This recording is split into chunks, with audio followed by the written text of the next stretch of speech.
कुंडलिनी शक्ति क्या होती है, उसका स्थान कहाँ होता है, आध्यात्मिक उन्नति के लिए क्या उनका एक्टिवेशन या ऊर्ध्वीकरण होना जरूरी होता है, और क्या वो गुरु कृपा और गुरु शक्ति से या शक्तिपात से ही एक्टिवेट होती है या कोई और भी प्रोसेस है, और हमारी आध्यात्मिक प्रगति हुई है उसका मापदंड या मेजरमेंट क्या है। जैसे आपका ऑरा फोटोग्राफ हुआ है, पर जैसे हम सब साधकों का कोई ऐसे ऑरा फोटोग्राफी नहीं हुई है, तो हम ऐसे आगे बढ़ रहे हैं, वो हम कैसे समझे?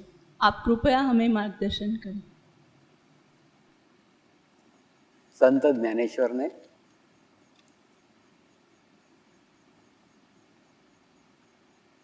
ज्ञानेश्वरी के 6ठे अध्याय में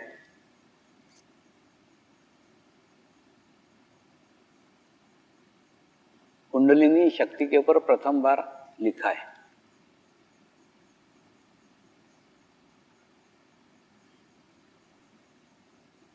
कुंडलिनी शक्ति क्या होती है,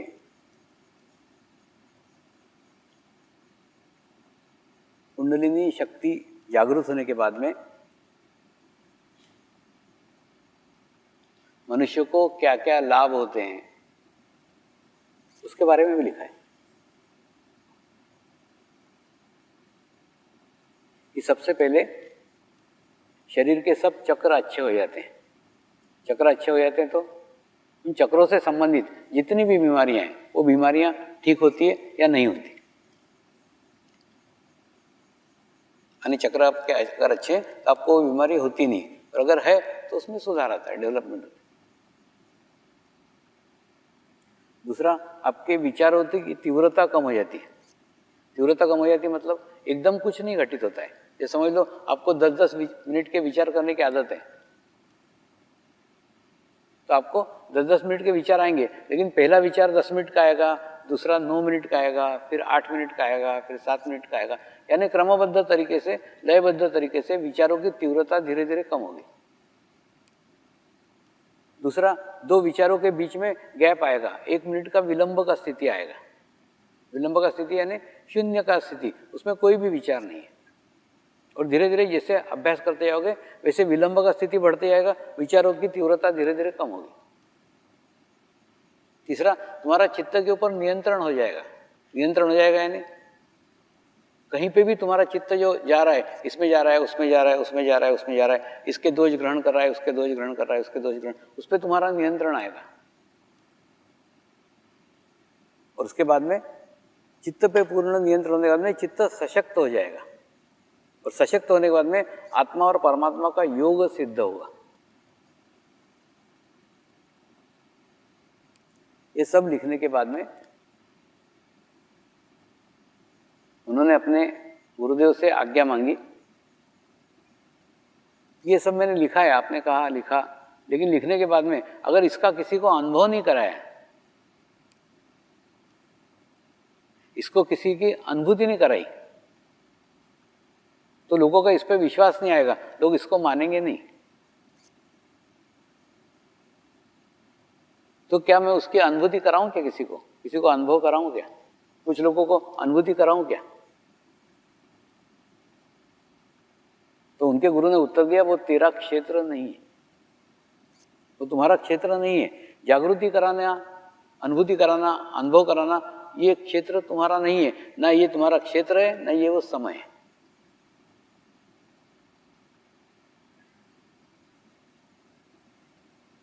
आज से 800 साल के बाद में ये समय आएगा। इस समय पे ये कार्य सार्वजनिक रूप से होगा, सामूहिकता में होगा, कलेक्टिविटी में होगा, लेकिन आज समय नहीं है। तो वो करा सकते थे, उसके बावजूद भी उन्होंने नहीं कराई, सिर्फ लिख करके छोड़ के चले गए। आज हम वो खुशनसीब लोग हैं जो उस कार्यकाल में रह रहे हैं जिस कार्यकाल में ये संभव है।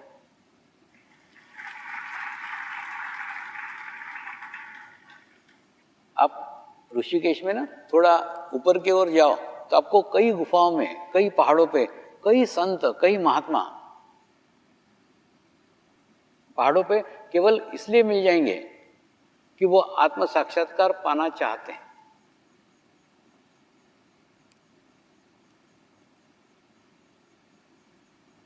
आप कल्पना करो, आत्म साक्षात्कार इतना आसान नहीं है। मैंने आत्म साक्षात्कार पाने के लिए सारा जीवन लगा रहे हैं, सारी साधना कर रहे हैं, सारी तपस्या कर रहे हैं, केवल इसके लिए कि आत्म साक्षात्कार मिलना चाहिए।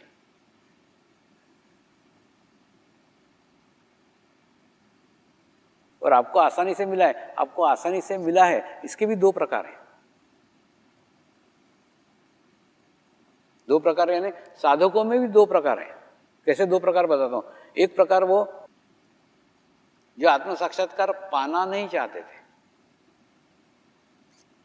लेकिन उनके पूर्व जन्म के पुण्य कर्मों के कारण उनको प्राप्त हुआ है।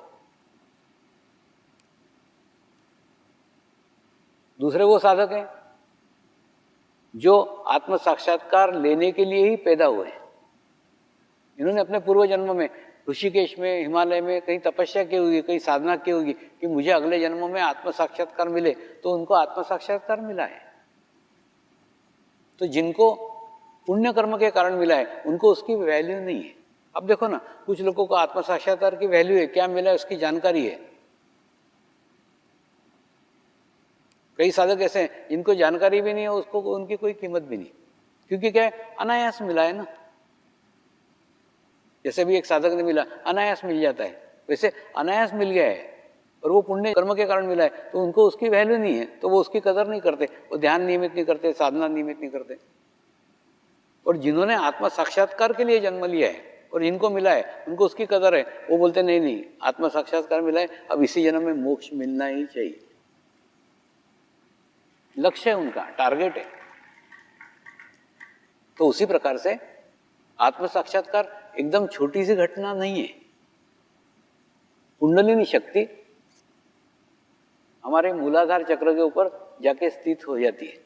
जैसे हम माँ के गर्भ में रहते हैं ना, तो हमारे अंदर जैसे बहनें बोलती है ना, जीव पड़ गया, जीव पड़ गया, जीव पड़ गया ने कुंडलिनी शक्ति हमारे सहस्त्रार से प्रवेश करती है और सभी चक्रों से गुजरते हुए नीचे जाके मूलाधार चक्र पे जाके स्थित हो जाती है। और उस समय माँ जो विचार करती है, उन विचारों का परिणाम उन चक्रों के ऊपर पड़ता है। अगर माँ गर्भवती हुई, सबसे पहली न्यूज़ माँ को ही मालूम रहती है। तो अगर वो गर्भवती हुई, ये न्यूज़ से वो खुश हो गई, प्रसन्न हो गई, एक अच्छी ऊर्जा, अच्छी शक्ति, अच्छी एनर्जी उन चक्रों को मिलती है। और अगर उसने महसूस किया अभी कहाँ से मैं गर्भवती हो गई, अभी तो मकान बनाना बाकी है, अभी तो नौकरी में इंक्रीमेंट बाकी है, ऐसा कुछ भी सोचा, आत्मग्लानि की, तो आने वाले कुंडली के दफे उसका विशुद्धि चक्र उस बच्चे का पकड़ा जाता है। जन्म से उसका विशुद्धि चक्र खराब रहता है, असफलता उसके जीवन भर रहती है, क्योंकि माँ ने आत्मग्लानि का अनुभव किया जब वो प्रेग्नेंट हुआ था। और वो शक्ति जाकर नीचे स्थित हो जाती है, बैठ जाती है। अब प्रश्न आता है, हमारे माँ के गर्भ में जो शक्ति आई थी, वो शक्ति जाकर नीचे स्थित हो गई, उसको आज जागृत करने की, आज जगाने की क्या आवश्यकता है? आवश्यकता इसलिए क्योंकि वो जागृत करने के लिए तुम्हारा जन्म हुआ है। और जागृत करने के बाद में वो जैसे जैसे ऊपर जाएगी, हाँ, जागृत करने के लिए इस मार्ग के अंदर पवित्रता सबसे महत्वपूर्ण है। जैसे बोलते हैं ना, मूलाधार चक्र पे गणेश जी का स्थान है। गणेश जी पवित्रता का दूसरा नाम है। यानी जो जागृति करा रहा है, जो कुंडली शक्ति को जगा रहा है, जगाने वाला अधिकारी पुरुष है या नहीं है, वो उतना पवित्र है कि नहीं, वो उतना शुद्ध है कि नहीं, तब तक वो जागृत नहीं हो सकती। जगाना, जागृत करना आसान नहीं है। और जागृत करने के बाद में जैसे ही अधिकारी पुरुष इच्छा करता है, वो क्या करता है, उसकी खुद की जागृत रहती है। और जागृत करने के बाद में वो इच्छा करता है कि आपकी भी हो जाए, तो उसके कृपा मात्र से, उसके इच्छा मात्र से जागृति हो जाती है। और जागृति होने के बाद में धीरे धीरे आपके चित्त पे नियंत्रण हो जाता है। और दूसरा, वो सहस्त्रार तक आती है। और सहस्त्रार तक आने के बाद में वो एक एक चक्रों से गुजरते हुए आती है। और जो गुजरते हुए आती है, वो सभी चक्रों को वाइब्रेशन देती है, सभी चक्रों को ऊर्जा देती है, सभी चक्रों को शक्ति देती है। तो आपके सब चक्र सशक्त हो जाते हैं, मजबूत हो जाते हैं। और मजबूत होने के बाद में पहला फायदा होता है कि आपको स्वास्थ्य लाभ प्राप्त होता है, आपकी विचारों की तीव्रता कम हो जाती है, आपके मन को शांति मिलती है, आपको समाधान प्राप्त होता है। ये सब एक एक गुण आपको मिलना प्रारंभ हो जाते हैं। दूसरा, हमारी प्रगति हो रही है नहीं, हमारी प्रोग्रेस हो रही कि नहीं, यह हमको हमारे ही जीवन काल में मालूम पड़ना चालू हो जाता है। कैसे? जो लोग हमको पसंद भी नहीं करते थे, जो हमसे बात करना पसंद नहीं करते थे, वो लोग भी हमारे करीब आके बैठने लग जाते हैं, बात करने लग जाते हैं। कुछ नहीं, इधर से जा रहा था, सोचा तुमको मिल के जाऊं। तो ऐसा तुम्हारे आसपास का वातावरण चेंज होता है, तुम्हारे आसपास का बदलाव चेंज होता है। ऐसा अगर होने लग गया तो समझ लो तुम्हारी प्रगति हो गई। लेकिन फिर मैंने कहा, प्रगति के साथ साथ नियंत्रण भी आवश्यक है। कई बार देखा है मैंने, साधक जागृति को प्राप्त करते हैं, ध्यान करते हैं, 6 महीने 8 महीने खूब अच्छा ध्यान लगता है, खूब अच्छी स्थिति बन जाती है, और कुछ दिनों के बाद में सब कुछ नष्ट हो जाता है। क्यों नष्ट हो जाता है? ध्यान करके, मेडिटेशंस करके चित्त को स्ट्रांग कर लिया, चित्त को मजबूत कर लिया, चित्त को सशक्त कर लिया, लेकिन नियंत्रित नहीं रखा। नियंत्रित नहीं रखा है, माने जो चित्त का आदत था कि नहीं, इसके अंदर चित्त डाल, उसके अंदर चित्त डाल, उसका दोष देख, इसका दोष देख, वही आदत बाद में भी रही। तो अगर पावरफुल चित्त होकर के तुम अगर दूसरे में चित्त डालोगे, इसके दोष देख, उसके दोष देख, उसके दोष देख, सबके दोष इकट्ठा कर लोगे और खुद कचरे का डब्बा हो जाओगे। तो डस्टबिन की स्थिति तुम्हारी खुद की हो जाएगी और फिर तुम्हारी आध्यात्मिक स्थिति खराब हो जाएगी। इसीलिए मैं कहता हूं, एक दफे तुम्हारा ध्यान कम लगे चलेगा, तुम्हारा चित्त सशक्त कम हुआ तो चलेगा, लेकिन तुम्हारा चित्त नियंत्रित होना चाहिए। यानी तुम कार चलाना सीख रहे हो, 100 की जगह 40 के स्पीड में कार चलाई तो भी चलेगा, लेकिन कार के ऊपर आपका पूर्ण नियंत्रण होना चाहिए। वैसे आपके आध्यात्मिक स्थिति थोड़ी सी प्रगति हुई, थोड़ी सी प्रोग्रेस हुई तो भी चलेगा, लेकिन आपके चित्त के ऊपर नियंत्रण होना चाहिए। ऐसा चित्त पे नियंत्रण करना अगर आप सीख जाओ तो ऑटोमेटिकली फिर दोनों प्रगति होती है, चित्त की भी सशक्तता बढ़ती है और दूसरा चित्त पे नियंत्रण भी आता है। कुंडलिनी शक्ति एक माध्यम है जिसके द्वारा आत्म साक्षात्कार प्राप्त होता है, और आत्म साक्षात्कार प्राप्त होने के बाद में ये वैसी प्रक्रिया है जैसे हम देखते कि नहीं, सब धर्मों के अंदर एक ही बात तो कही हुई है, अच्छी बातें करो और बुरी बातें छोड़ो, अच्छी बातें करो और बुरी बातें छोड़ो, अच्छी बातें करो और बुरी बातें छोड़ो। ये करते ये करते ये करते ये करते करते करते करते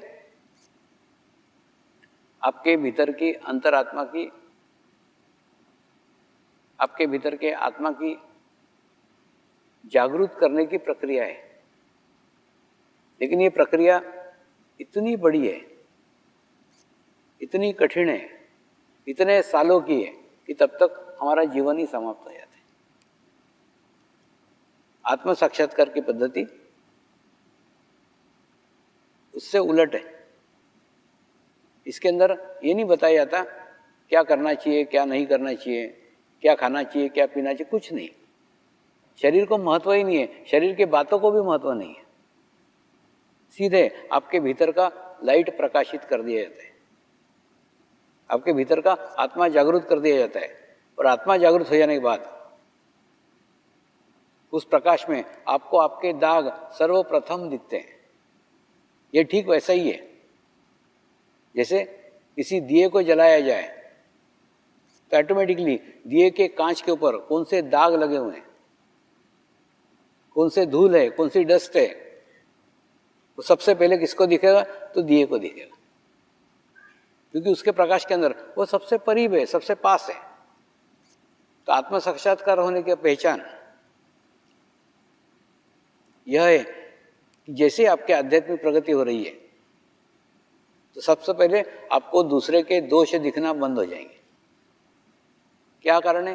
क्योंकि आपका चित्त अंतर्मुखी हो गया है, तो आपको बाहर के दोष दिखेंगे नहीं, दूसरे के दोष दिखेंगे नहीं। अगर आपको अभी भी दूसरे के दोष दिख रहे हैं, इसका मतलब आपने उसकी पहली स्टेप ही चढ़ी नहीं है। दूसरा, जब दूसरे स्टेप पे चढ़ोगे ना, तो आपको आपके दोष दिखना प्रारंभ हो जाएंगे। मेरे अंदर ये दोष है, मेरे अंदर ये प्रॉब्लम है, मेरी ये आदत खराब है, ये मेरे व्यसन है। आपको आपके दोष दिखना प्रारंभ हो जाएंगे, आपको आपके व्यसन दिखना चालू हो जाएंगे, क्योंकि वो आपके सबसे करीब के हैं, आपके सबके पास के हैं। तो ऐसे करीब के, ऐसे पास के बातें आपको इसलिए दिखना चालू हो जाएगी क्योंकि वो आपके करीब की, आपके पास की। और ध्यान करने के बाद,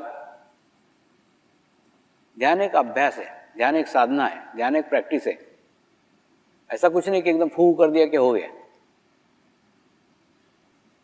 कई बार लोग मुझे पूछते हैं, स्वामी जी क्या आप कुंडलिनी शक्ति जागृत करते हो? मैं बोलता हूं मैं कुछ नहीं करता, ये एक नैसर्गिक प्रक्रिया है, इसको कोई भी नहीं कर सकता। बोले तुम नहीं करते हो फिर हो जाती है? हो जाती है। मैंने कहा हाँ हो जाती है।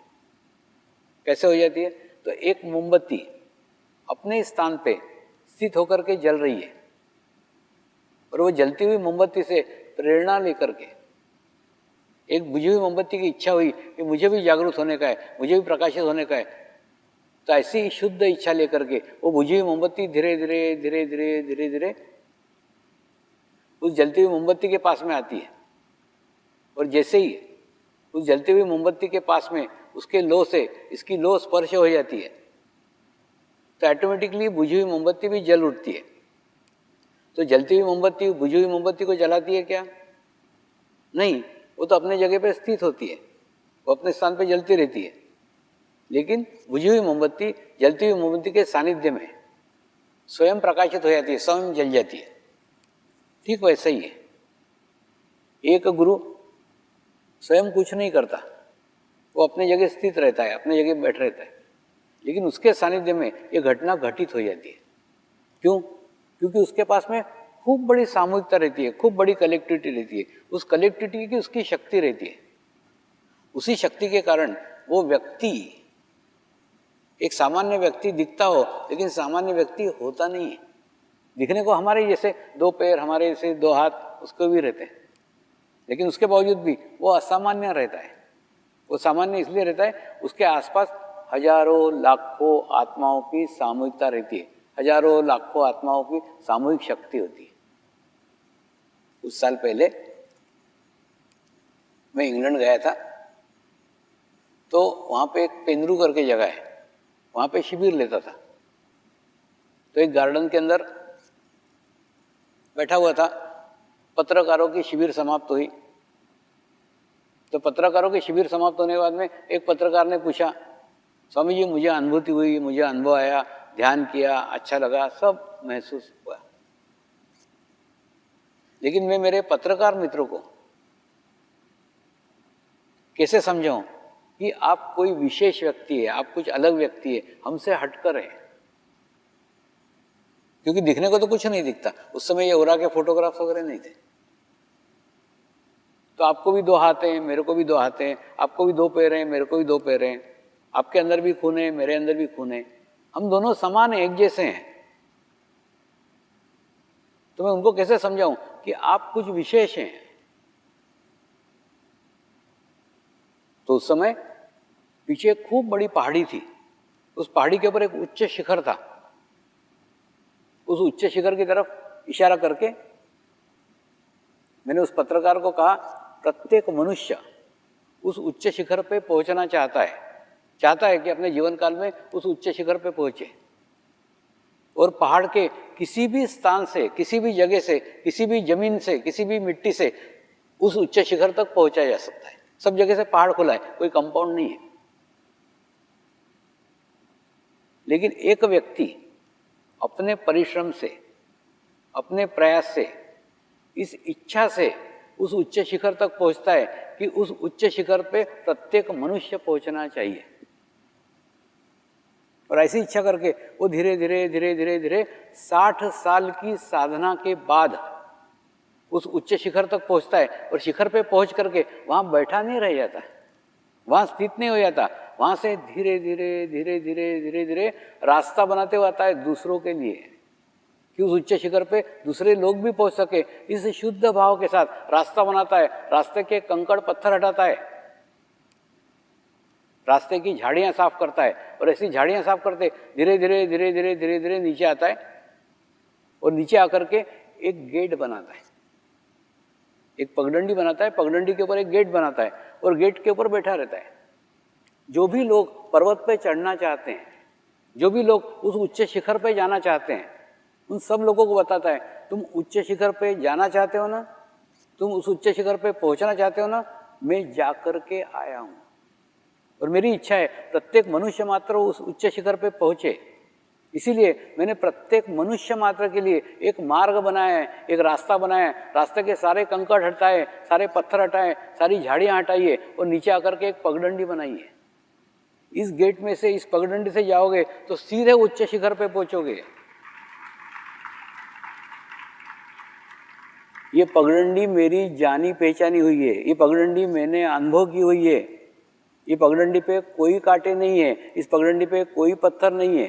ये सीधी पगडंडी उस उच्च शिखर तक आपको पहुंचाती है, और ये मैंने आप ही के लिए बनाई है। मेरी इच्छा है प्रत्येक मनुष्य मात्र इस पगडंडी के द्वारा उस उच्च शिखर तक पहुंचे, जिसको मोक्ष कहते हैं। और ऐसी उसकी बात के ऊपर विश्वास करके हजारों लाखों लोग उस पगडंडी से उस उच्च शिखर तक पहुंचे, और वो पगडंडी नहीं, वो हाईवे हो गई। तो आज इस गेट के पास की मिट्टी और पहाड़ की मिट्टी समान है, एक जैसी है। पहाड़ पे किसी भी रास्ते से पहुंचा जा सकता है, उच्च शिखर पे किसी भी जगह से पहुंचा जा सकता है, पहाड़ के किसी भी कोने से उच्च शिखर तक पहुंचा जा सकता है। लेकिन यहाँ से पहुंचना आसान है।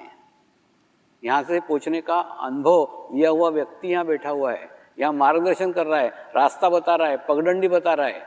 चढ़ना तुमको ही होगा, वो नहीं चढ़ेगा, क्योंकि वो तो चढ़ के आके गया है। उसके लिए शिखर बाकी नहीं रहा, वो शिखर पहुंच कर के आए, शिखर पहुंच करके नीचे इस इच्छा से आए कि प्रत्येक मनुष्य मात्र उस स्थान तक पहुंच सके। तो पहाड़ की मिट्टी और इस मिट्टी में कोई अंतर नहीं है, लेकिन ये मिट्टी वह मिट्टी है जिसको लाखों लोगों ने अपनाया है, पहाड़ की मिट्टी को नहीं। तो तू वो है जिसको किसी ने नहीं अपनाया। मैं वो व्यक्ति हूँ जिसका लाखों आत्माओं के साथ संबंध है, लाखों आत्माएं मेरे साथ जुड़ी हुई है, मैं लाखों आत्माओं के साथ जुड़ा हुआ हूँ। तो शरीर से मैं एक हूँ, लेकिन मैं एक नहीं हूँ। मेरे साथ लाखों की सामूहिकता है, लाखों की कलेक्टिविटी है, और लाखों के कलेक्टिविटी का लाभ आपके जीवन में निश्चित सकारात्मक चेंज लाएगा ही। एक बार मुंबई में एक रिसोर्ट के अंदर मैं रहता था। जब भी मुंबई पहुंचना हो तो 1 घंटे में पहुंचा जा सकता है।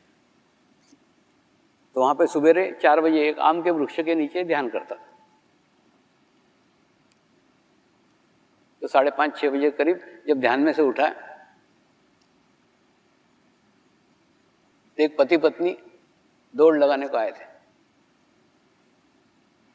और उन्होंने बोला, आप क्या कर रहे हो? मैं बोला, ध्यान कर रहा हूँ। फिर ध्यान के ऊपर हमारी आधा घंटा तक बातचीत हुआ, और आधा घंटा बातचीत होने के बाद में फिर वो चले गए। मैं भी मेरे रूम में चला गया। दूसरे दिन फिर मैं वहां ध्यान करते बैठा था। जब ध्यान में से उठा तो दोनों जने मेरा ही इंतजार कर रहे थे, मेरी राह देख रहे थे, कब मैं ध्यान में से उठूंगा। और उस व्यक्ति ने अपना परिचय दिया, मैं मुंबई के एक कंपनी में आईटी का प्रमुख हूं। और स्वामी जी, कल चमत्कार हो गया, आपको मिलके गया ना, एक प्रोग्रामिंग मैं कई महीनों से बना रहा था, जो नहीं बना, और कल आधे घंटे के अंदर सब कुछ हो गया। मैंने उसको समझाया, इसमें चमत्कार जैसी कुछ भी बात नहीं है। तू कल आधा घंटा मेरे साथ नहीं बैठा था, मेरे साथ लाखों पवित्र और शुद्ध आत्माओं की सामूहिकता है, कलेक्टिविटी है। तो तू लाखों पवित्र और शुद्ध आत्माओं के साथ बैठा था। तो आधे घंटे के अंदर तेरे जीवन में अगर चमत्कार नहीं हुआ तो चमत्कार है। चेंज तो आना ही चाहिए था, आना ही चाहिए, आएगा ही। तुम सकारात्मक शक्तियों के साथ, सकारात्मक सामूहिकता के साथ आधा घंटा भी बैठो तो आधे घंटे में तुम्हारे में चेंज आएगा, आधे घंटे में बदलाव आएगा। तो वो आईटी का प्रमुख तो केवल आधा घंटा बैठा, आप तो 3 दिन से बैठे हो।